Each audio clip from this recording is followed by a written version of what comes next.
Hello, my lovelies, and welcome to part 1 of our storytelling trilogy. It's been said that when an elder dies, a library is lost. Today, Where the Road Rises advocates a revival of the elder's storytelling role. In part 2, we will discuss the various tools available to tell your story and give you step-by-step instructions. And on our final show in the series, we will tell you some of the great senior stories we have collected. Seniors have for centuries been our memory keepers, recounting the past and the young learning from it. My childhood in rural Ireland was filled with stories of ghosts, illegal whiskey stills, fairy rings, banshees, brutal oppression, cruel clergy war, hunger, and survival. Not only did the stories entertain, preserve ancestry, and pass down information, the telling enhanced the elders' status within the community. As we moved away from the extended family, this role fell by the wayside, and often with it went the elders' self-esteem and sense of purpose. A growing number of senior care providers are restoring the storytelling role for the benefit of our seniors and their caregivers and their families. Looking back on life provides an opportunity to create meaning and legacy. In telling their unique story, elders see their accomplishments and the value they contributed to the world. We're going to take a brief look today at 3 of the therapies available to reap the benefits of storytelling for our seniors: life review, reminiscence, and dignity therapy. Robert Butler, a doctor in the 60s, theorized that having an older adult think back on their life's events was therapeutic, and he laid the foundation for life review therapy. It helps adults achieve perspective, peace, and empowerment. The caregivers center the review around time periods such as childhood, parenthood, working years, becoming a grandparent, those sorts of things.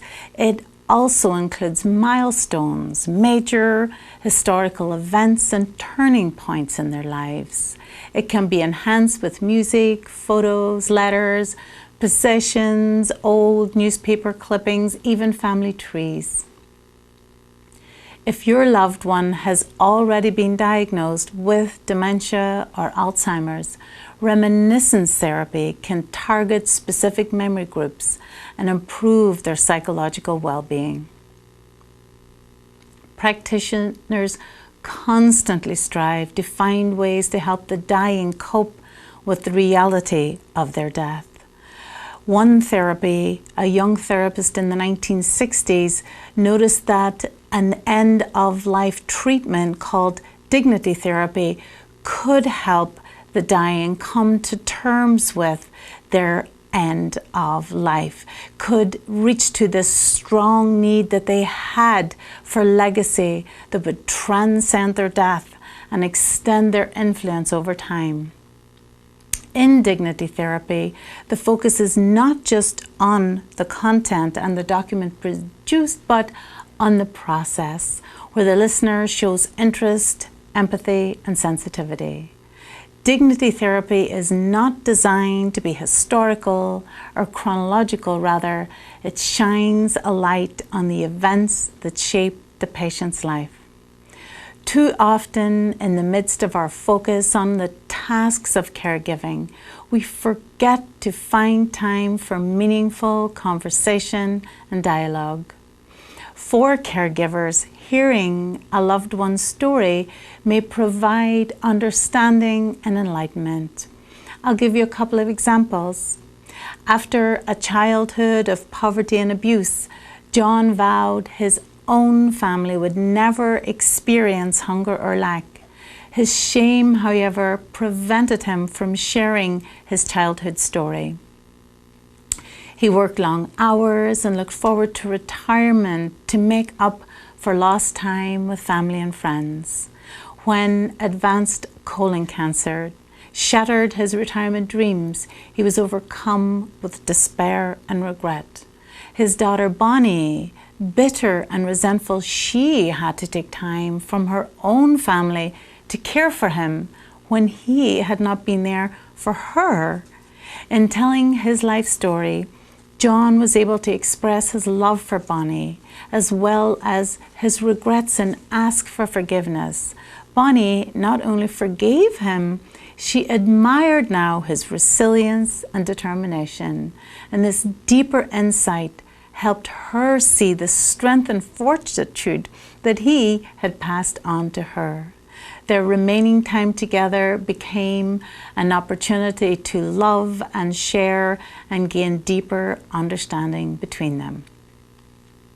Another example is Betty and her daughter. Betty was a dedicated mother and cook, always with a warm meal on the table as Nancy was growing up.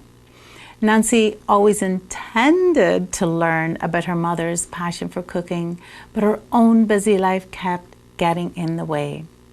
Taking the time to ask about favorite recipes as her mother became ill gave way to learning more about family history and heritage.